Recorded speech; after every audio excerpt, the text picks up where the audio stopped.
Buenas noches, hermanos, bienvenidos a su programa Inmaculado Corazón de María a través de Quirios, el centro de la radio. Les habla su servidor y hermano Octavio Mota, responsable del Centro Mariano Evangelizador y de Reparación en Veracruz. Y pues vamos a compartir en esta noche el tema la espiritualidad pascual de María.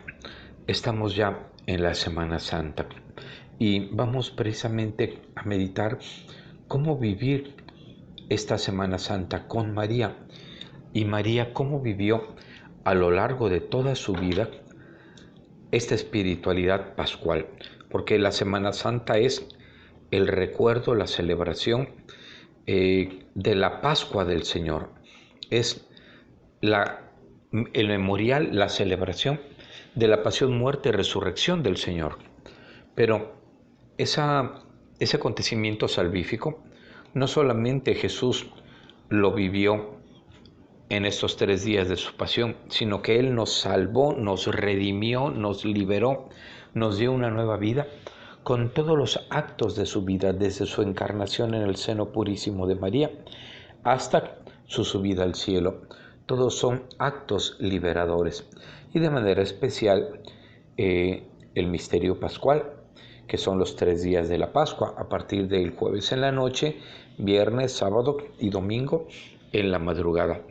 Y a través de todo este misterio pascual que se va a realizar en estos 3 días o trido pascual, que es lo que celebramos en la Semana Santa, Dios nos salvó, nos dio una nueva vida, pero esta salvación se realizó desde el hecho mismo de la encarnación del Verbo en la Santísima Virgen María, como ya lo decíamos.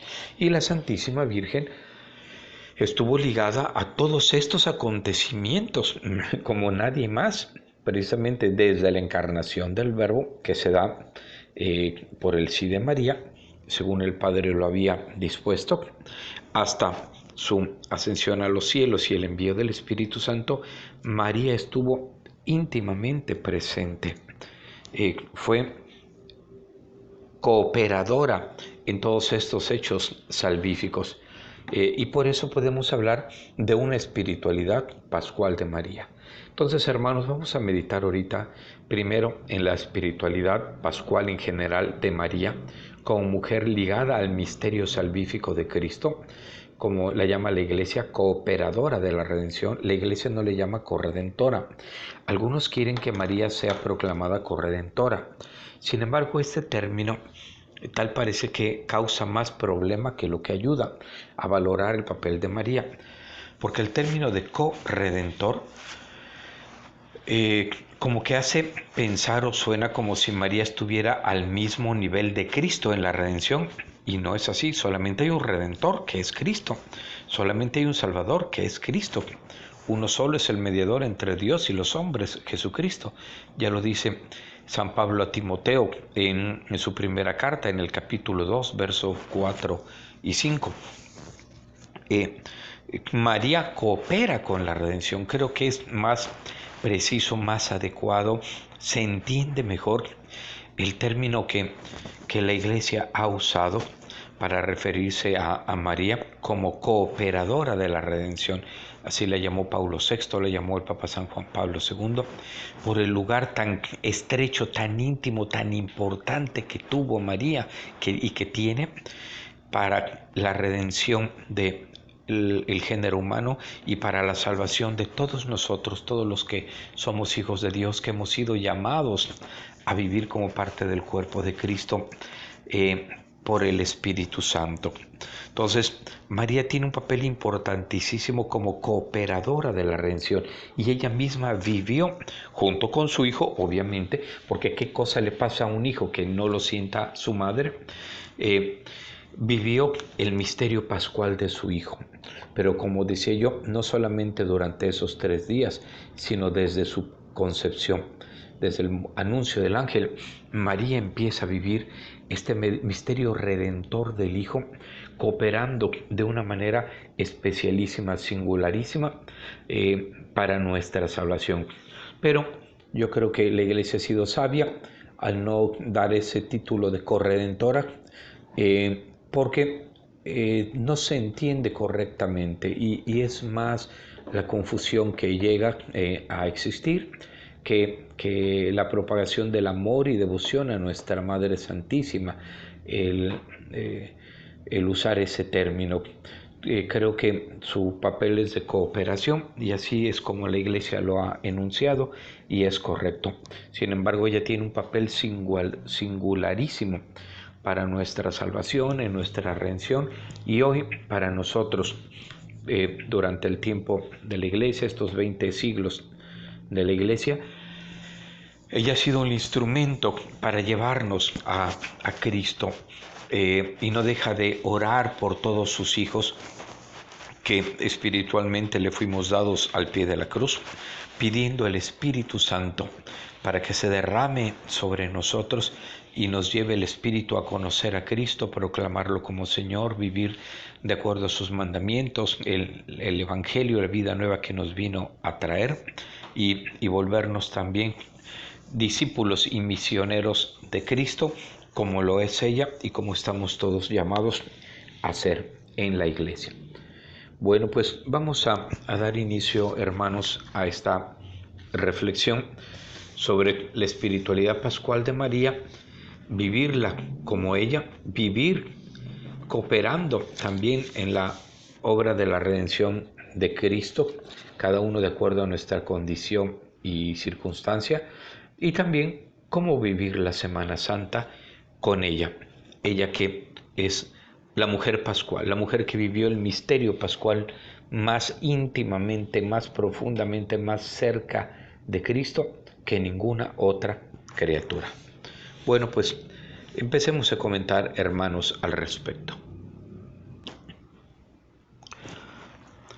El Evangelio de Lucas nos presenta a María en el momento en que el Verbo comienza en la tierra su misión salvífica. La misma condición mesiánica de Jesús, el hecho de ser el Mesías esperado, ya encierra en sí un misterio, ya encierra en sí una circunstancia totalmente nueva.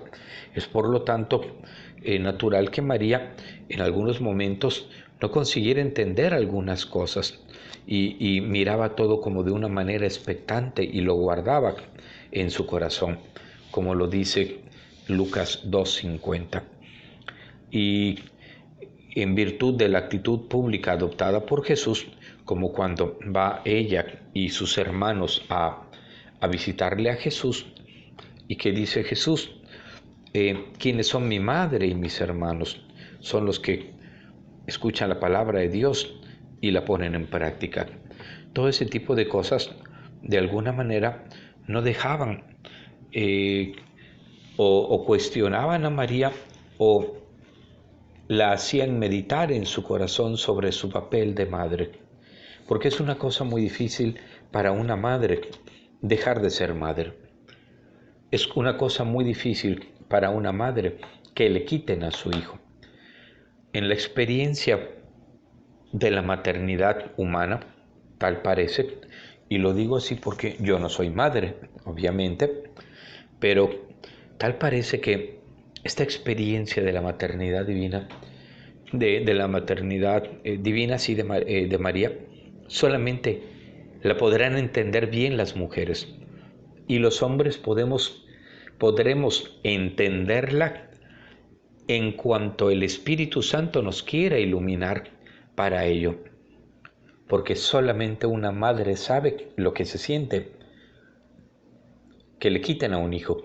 Solamente una madre sabe lo que significa para ella su hijo. Dicen, es mío, es mío. Ella sí puede decir, es carne de mi carne, sangre de mi sangre. Es mío, me pertenece a mí, yo lo hice. Obviamente con la participación del varón, pero esta experiencia se da sobre todo en el género femenino. Entonces, las mujeres yo creo que lo pueden entender bien. A los hombres se nos dificulta y luego podemos querer entender de una manera más racionalista, pero solo con el Espíritu Santo podremos comprender un poquito más la experiencia vital de María y lo que significó para ella las palabras de su hijo en cada momento, en cada instante, lo que ella vivía, lo que sintió cuando el anciano Simeón dijo: este niño ha sido puesto como signo de contradicción en el mundo, para caída y levantamiento de muchos en Israel. Y a ti, mujer, una espada te atravesará el alma. Solo María lo sabe lo que sintió, y solo una madre puede comprender esas palabras y sentirlas en sus entrañas, porque todo esto que estamos hablando como conceptos teológicos, para María no fueron un concepto, fue su vida, fue la relación y lo que vivió con su hijo y lo que le hicieron a su hijo. Y una madre vive de una manera muy distinta la vida de sus hijos a como lo hace un papá, a como lo hace un padre. Entonces, hermanos, María muchas veces se veía desconcertada por algunas cosas que Jesús decía o hacía o que sucedían. Y así Lucas nos lo refiere. Pero como mujer sabia, como trono de la sabiduría, María guardaba silencio. María escuchaba y guardaba todos esos recuerdos, esas palabras, esos acontecimientos en su corazón. Y nos presenta Lucas entonces a María también no solo como la madre de Cristo, sino como su primera discípula, que escuchaba sus palabras y las ponía en práctica. Aquella que progresivamente se iba conformando con Jesucristo, su Redentor, su Hijo, sí, pero también su Maestro, su Dios, y cómo dejaba que sus palabras de Cristo modelaran su mente y su corazón. Su Hijo la iba formando.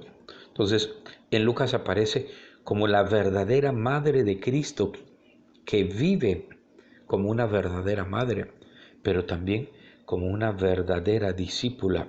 Es formada por su Hijo Jesús.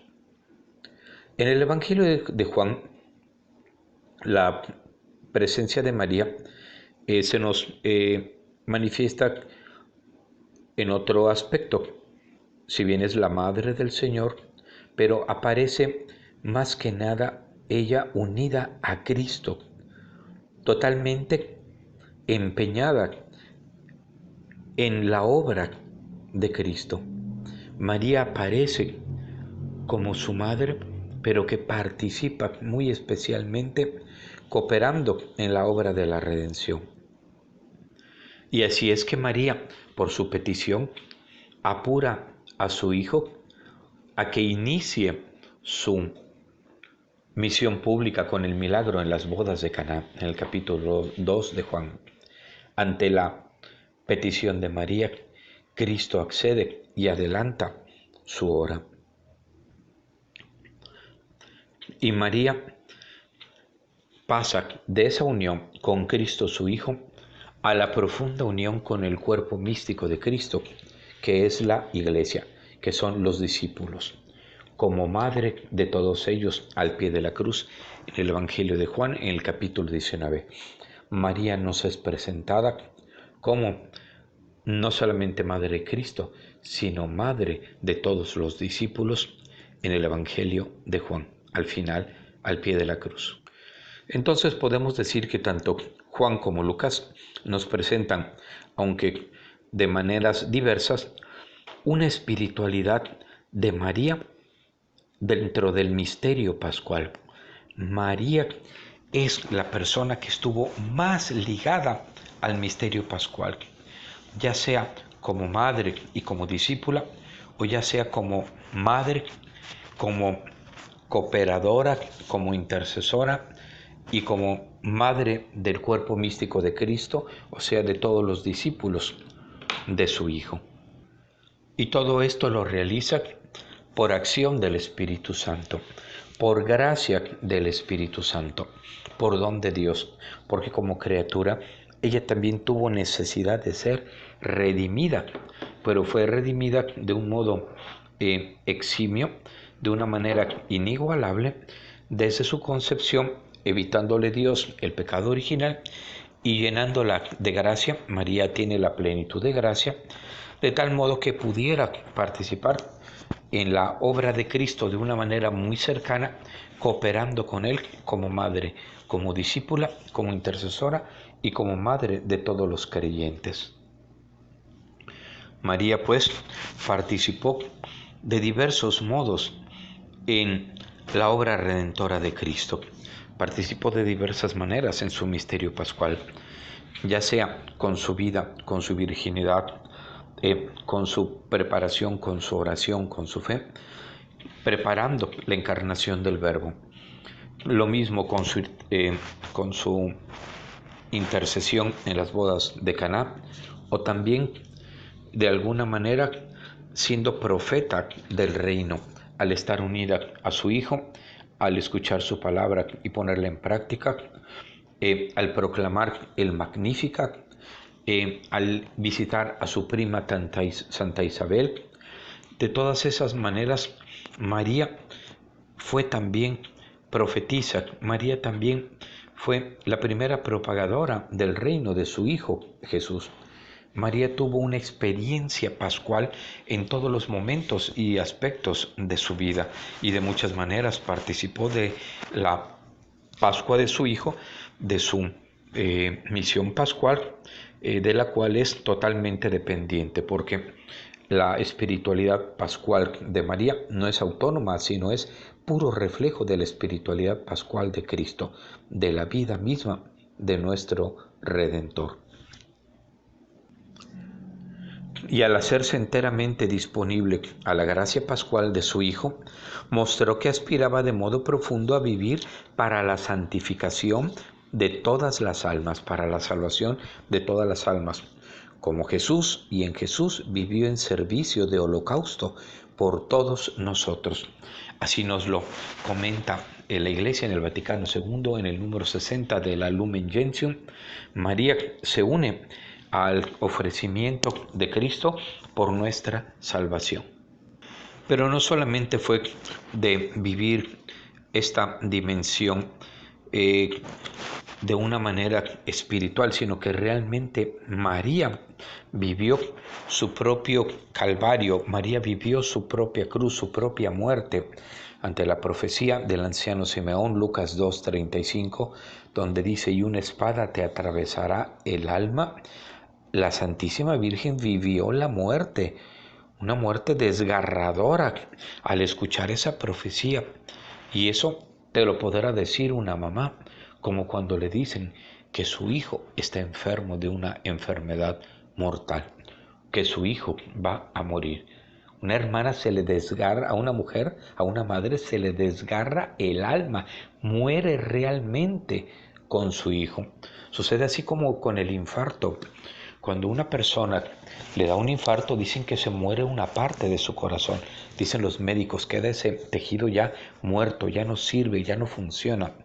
Lo mismo, cuando una mujer pierde a un hijo, se le muere una parte del corazón, no sé cuánto, pero una parte de ella muere con su hijo.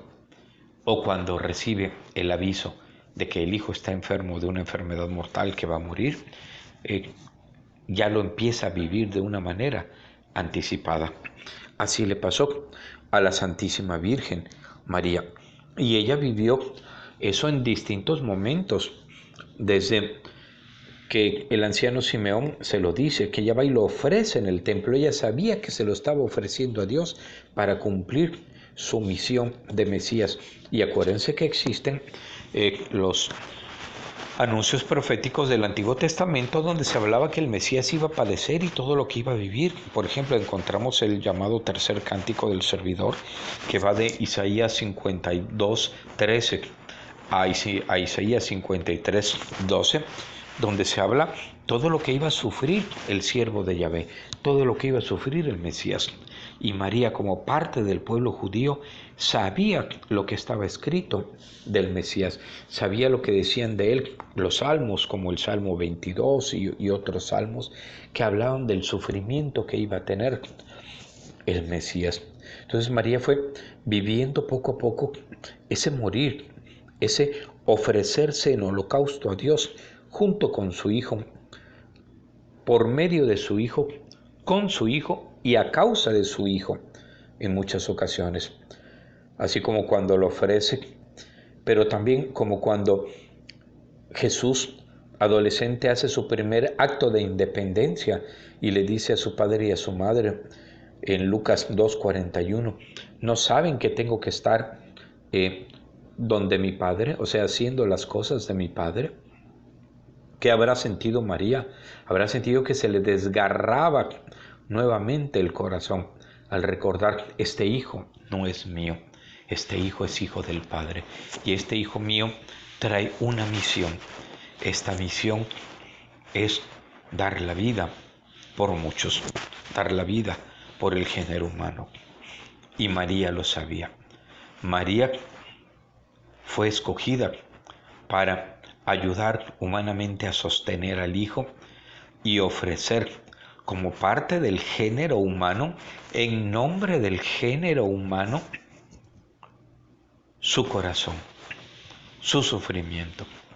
Acuérdense lo que dice Jeremías capítulo 5, verso 1. Dice: busquen, pregunten, indaguen si hay uno siquiera, que practique la justicia y busque la verdad, y yo perdonaré a esta ciudad. María es esa persona, ese justo que Dios buscaba para perdonar a la ciudad de Jerusalén. Alguien que practicara la justicia y buscara la verdad. Buscar solo a Dios y su justicia divina. Y María era esa alma que Dios buscaba, que se ofreciera como un sacrificio y que ofreciera a su propio Hijo para la salvación de muchos. Así como en el Antiguo Testamento, Abraham, en el capítulo 11 del Génesis, ofrece, perdón, no es el capítulo 11, es el capítulo, ahorita lo olvidé, perdón, cuando ofrece Abraham a su hijo Isaac, a él se le parte el corazón cuando tiene que ofrecer a este hijo, a su hijo que más amaba, al hijo de la promesa. Va y lo ofrece al Señor tal como él se lo había pedido. Era necesario que el hombre, el ser humano, la humanidad, participara también, por lo menos un ser humano, en el Antiguo Testamento, como en el caso de Abraham, en el Nuevo Testamento María, en el ofrecimiento de Dios, en el sacrificio de Dios para nuestra salvación. Y hay muchos momentos más en los que María se va a ver unida a esta Pascua de Cristo, a esta pasión dolorosa de Cristo, como cuando le dicen a Jesús en el capítulo 3 de Marcos, capítulos 3 de Marcos, versos del 31 al 32. Tu madre y tus hermanos están fuera y te llaman. Y contesta Jesús: ¿quién es mi madre? ¿Quiénes son mis hermanos? Son aquellos los que hacen la voluntad de Dios, los que escuchan la palabra de Dios y la ponen en práctica. A María le debió haber dolido esas palabras. Sin embargo, ella sabía a qué se refería su hijo. A que sobre la maternidad divina, sobre el amor humano, sobre el amor que puede existir entre una madre y un hijo y una madre, está el amor a Dios, la obediencia a sus mandamientos, la escucha y cumplimiento de su palabra. Por eso María es la primera discípula de Cristo y modelo de todo discípulo.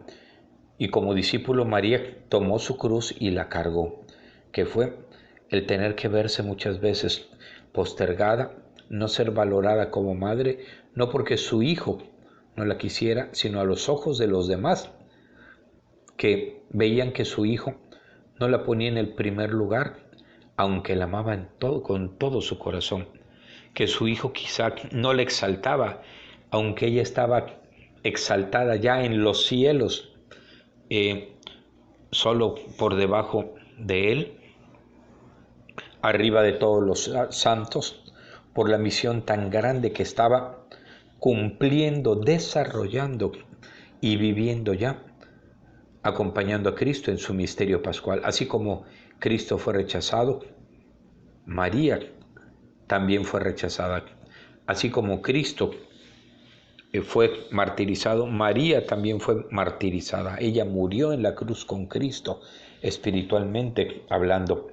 Por eso podemos hablar de una kenosis mariana, porque María se abaja, así como Cristo se abajó, según el texto del capítulo 2 del libro de los Filipenses, ese abajamiento de Cristo, María también se abaja, muere a sí misma como mujer, como madre, como persona, como discípulo, muere con tal de hacer la voluntad del Padre.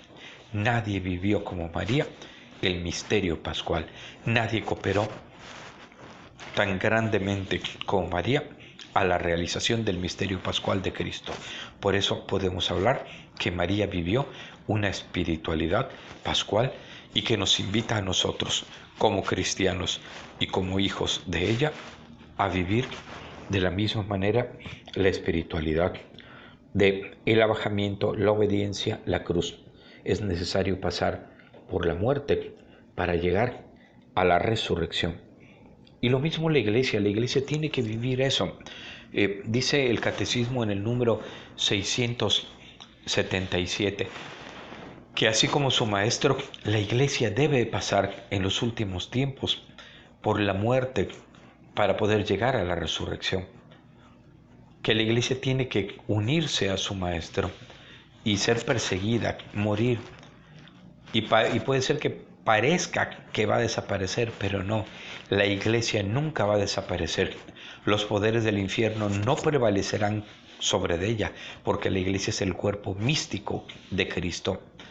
Y cuando parezca que ha sido ya crucificada y que muere, en ese momento Dios mismo intervendrá para salvarla, para rescatarla del poder del maligno que la querrá destruir.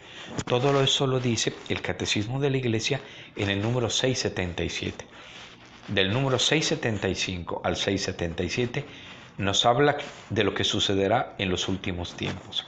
Entonces, si vemos que la Iglesia es perseguida, que los sacerdotes y obispos son callados, encarcelados, asesinados, que los fieles laicos también, que la Iglesia se divide, que la Iglesia es purificada, que la Iglesia a los ojos del mundo pierde relevancia o su mensaje ya no es escuchado y es objeto de burlas o es presa de Satanás en sus tentaciones, en el pecado, en sus insidias, en sus trampas, no nos preocupemos, no perdamos la fe.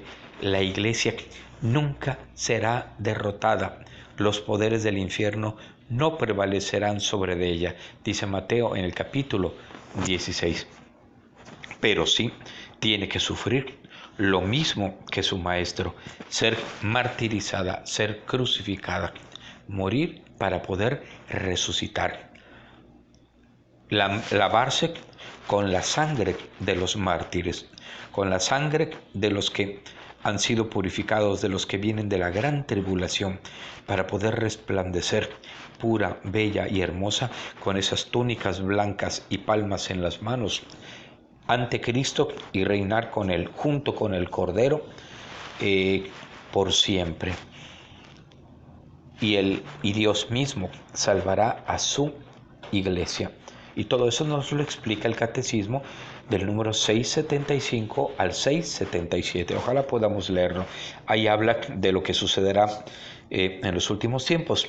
Y para que no tengamos temor, porque a veces nos dicen es que ya metieron a la cárcel en Nicaragua a un obispo y persiguen a los sacerdotes. Y eso es normal. Leamos el Apocalipsis, ahí viene todo. Leamos el Evangelio, los textos, por ejemplo, de tipo escatológico, el capítulo 24 del Evangelio de Mateo, el discurso escatológico de Mateo. Ahí viene todo escrito, cómo la iglesia tiene que ser purificada, lavada, y cómo con esa sangre ayudará a la salvación de muchas almas. Como dirá Pablo en Colosenses 1:24, sufro en mi carne lo que falta a la pasión de Cristo en favor de su cuerpo, que es la iglesia. O el Apocalipsis mismo dice, quien haya de ir a la cárcel, irá a la cárcel.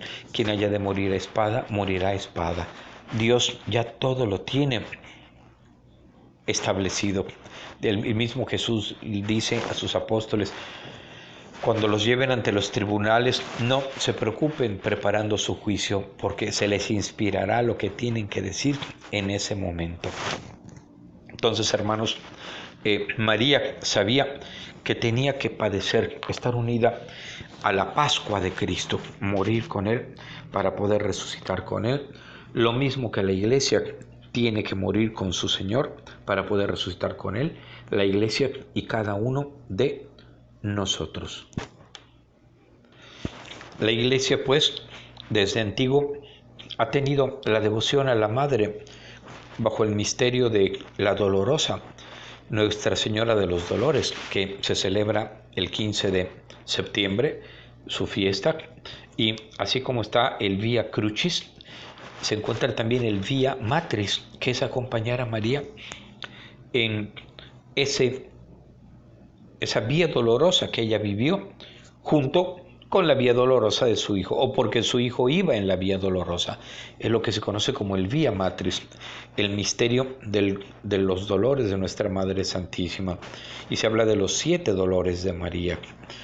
También, por ejemplo, hay santos como San Luis María Griñón de Montfort, que al hablar del Inmaculado Corazón de María, le llaman el doloroso e inmaculado corazón de María. Y es muy bien designada o designado el corazón de María de esa manera, porque no solo es inmaculado, sino es doloroso.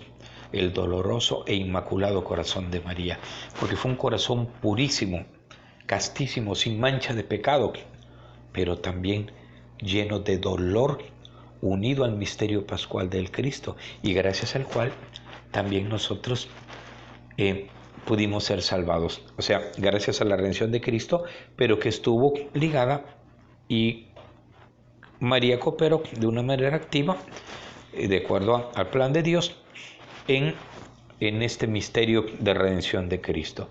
Entonces, gracias a la muerte redentora de Cristo y a los dolores que María ofreció por nuestra salvación, hoy nosotros tenemos vida, hoy podemos celebrar la pasión, muerte y resurrección de Cristo, y un día la iglesia, después de haber pasado por su cruz aquí en la tierra, después de haber sido perseguida y martirizada aquí en la tierra, un día la iglesia será resucitada, llevada ante su Señor pura, santa, gloriosa, perfecta, sin mancha, lavada por la sangre del Cordero y de los que dieron testimonio con su vida, que no temieron la muerte, como dice el Apocalipsis.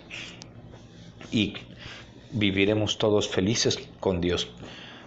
Su iglesia santa y purificada por la sangre del Cordero y por su propia sangre para la salvación del género humano.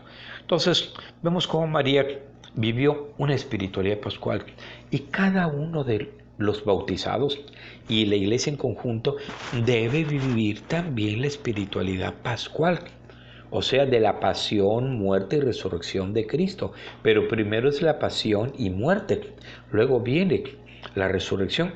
Y Jesús lo explica muy bien eso en el Evangelio, cuando dice que una mujer, cuando va a dar a luz, se aflige, se preocupa, pero después, cuando ya ha dado a luz, se le olvida todo eso por la alegría de haber traído un nuevo ser al mundo.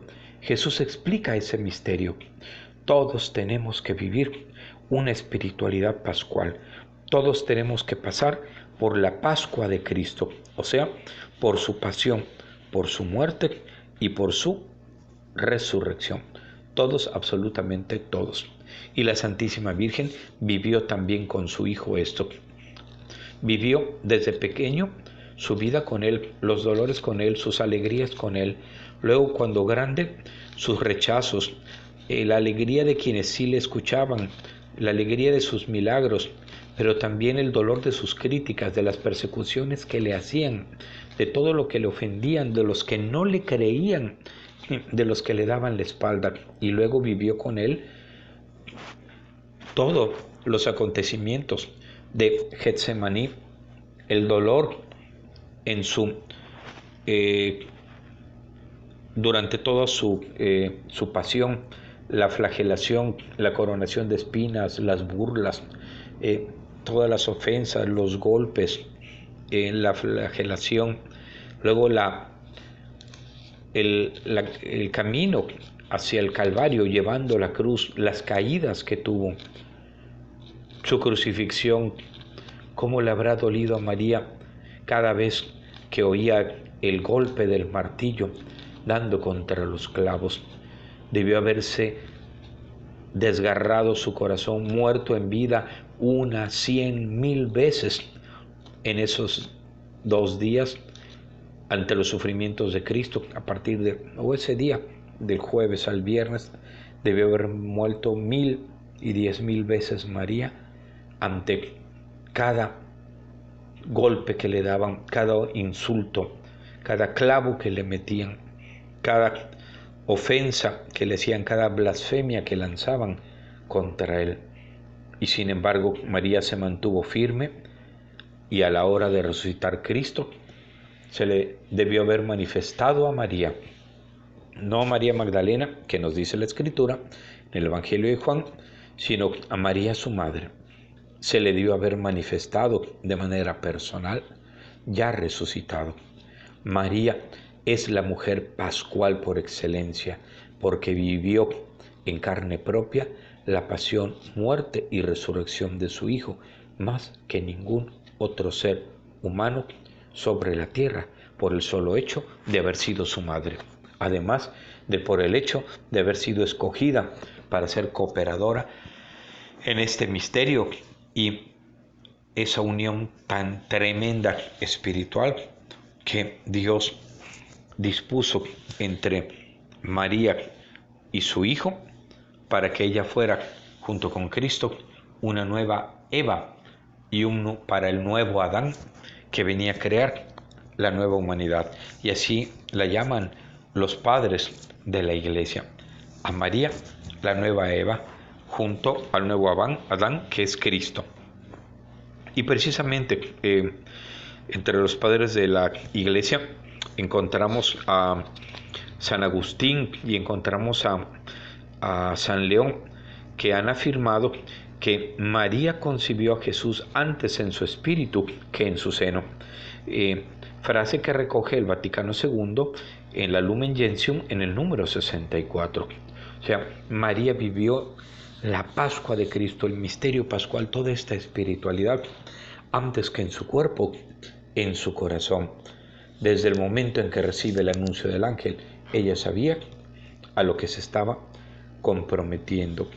Ella entendía, si no en todos sus detalles, pero sí la misión del Mesías, que era redimir al género humano. Y podemos hablar de que María no solamente lo sabía, sino ella fue viviendo a través de cada acontecimiento de su vida, de escuchar la predicación de Jesús, de lo que su Hijo le decía en la intimidad de su hogar, de manera personal, de sus enseñanzas, de verlo crecer, de esa unión de corazón, de alma, de espíritu con Él. María fue espiritualizándose cada vez más, dejando que ese misterio pascual, desde que Él era niño, la fuera transformando. Ella fue transformada por el Espíritu Santo, no solamente desde el momento de su concepción, sino a través de cada uno de los instantes de su vida donde se fue preparando como niña, como adolescente para ser la madre del Mesías, consagrada en el templo. Acuérdense que la Iglesia celebra el 21 de noviembre la fiesta de la presentación de María en el templo. María fue presentada en el templo y estuvo consagrada a Dios en el templo, precisamente sirviendo al Señor y preparándose para esta misión a la cual Dios la había llamado. Y una vez que nace su hijo, va siendo ella transformada cada vez más por el Espíritu Santo, por los acontecimientos y por las palabras de su hijo, de acuerdo al querer de Dios. María se va cristificando, va muriendo ella y va naciendo su hijo. Como había dicho Juan el Bautista, es necesario que yo crezca, que yo disminuya y que él crezca. Así María, ella sabía que era necesario ella morir, ella desaparecer, para que su hijo fuera creciendo cada vez más en ella. María se dejó transformar por el Espíritu, se dejó llenar por el Espíritu. Por eso San Luis María Griñón de Montfort dice: he dicho que el Espíritu de María es el Espíritu de Dios.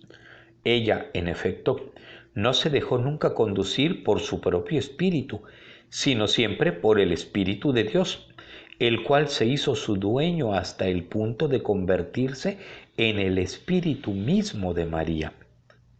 Fíjense lo que dice, que ella se entregó de tal manera al Espíritu Santo que se hizo su dueño hasta el punto de convertirse en el Espíritu mismo de María. El Espíritu Santo se entregó tanto a él, fue tan fiel a él, fue tan dócil a él, creyó tanto en su acción y no puso ningún obstáculo. Eso está resumido en las palabras de Lucas 1:38. He aquí la esclava del Señor, hágase en mí según tu palabra. O sea, María fue todo sí para Dios, todo apertura a Dios, todo amor a Dios, todo entrega a Dios, un negarse a ella, negar su voluntad, negar su querer, negar su entendimiento, negar su vida. Por eso Cristo dice: el que quiera ser mi discípulo, niéguese a sí mismo, tome su cruz y sígame. Y María lo hizo desde el principio. Se negó a ella, tomó su cruz e hizo la voluntad del Padre. Se unió al misterio pascual de Cristo en los 33 años de su vida. Por eso dice San Luis María Griñón de Montfort que ella no se dejó nunca conducir por su propio espíritu, sino siempre por el Espíritu de Dios, el cual se hizo su dueño hasta el punto de convertirse en el Espíritu mismo de María. Hermanos, dejemos que la Santísima Virgen María nos prepare en esta Semana Santa. Nos enseñe a vivir con su Hijo esta Semana Santa, a vivir con ella dentro de su corazón inmaculado y ejemplo suyo, con Cristo, sufrir con Cristo, morir con Cristo, ofrecernos con Cristo para poder un día resucitar con Él. Y ojalá que esta Semana Santa de este año 2023 sea un parteaguas, sea un punto de partida para convertirnos nosotros también como María, en discípulos, que vivamos una espiritualidad pascual, que no dejemos ya vivir nuestra voluntad, actuar nuestra voluntad, que no sigamos nuestro propio querer, sino el querer de Dios, el querer del Padre, para que suceda como con ella, que el Espíritu de Dios llegue a habitar en nosotros de tal manera que ya no sea nuestro espíritu el que viva, sino el Espíritu Santo el que viva en nosotros, y podamos llegar a decir con Pablo: ya no soy yo, es Cristo quien vive en mí. Hermanos, pues que esta Semana Santa, que podamos vivirla con este espíritu pascual como lo vivió María durante toda su vida, nos transforme, y que la fiesta próxima de Pentecostés, en 50 días después de la Pascua, nos conceda ser llenos de tal manera del Espíritu Santo que vivamos siempre, todos y cada uno de los días de nuestra vida, con una espiritualidad pascual como María, unidos a Cristo, nuestra Pascua, y que seamos fieles hijos de la Iglesia, discípulos entregados totalmente al servicio de Dios y de nuestros hermanos, para que en el momento de la prueba, cuando la iglesia tenga que ser crucificada, tenga que ser traicionada, tenga que ser vendida, tenga que ser martirizada, tenga que ser muerta, podamos estar firmes como María, como Juan, al pie de la cruz, con la iglesia, siempre fieles, como nos decía el Papa Juan Pablo II, México siempre fiel, y ser dignos de resucitar con la iglesia a una vida nueva, y que este sufrimiento pascual sirva para la salvación de muchos hermanos más, como dice Pablo, que podamos decir con él: sufro en mi carne lo que falta a la pasión de Cristo en favor de su cuerpo, que es la iglesia. Pues que Dios, nuestro Señor, nos conceda mediante el Espíritu Santo el don de vivir como María una espiritualidad pascual. Hermanos, un abrazo muy fuerte y felices fiestas de Pascua, felices fiestas de resurrección. Que el Espíritu Santo nos lleve a vivir en estos días la pasión, la muerte y la resurrección de nuestro Señor Jesucristo. Que tengan todos ustedes y sus familias una bendecida noche, hermanos. Hasta la próxima semana. Que Dios los bendiga.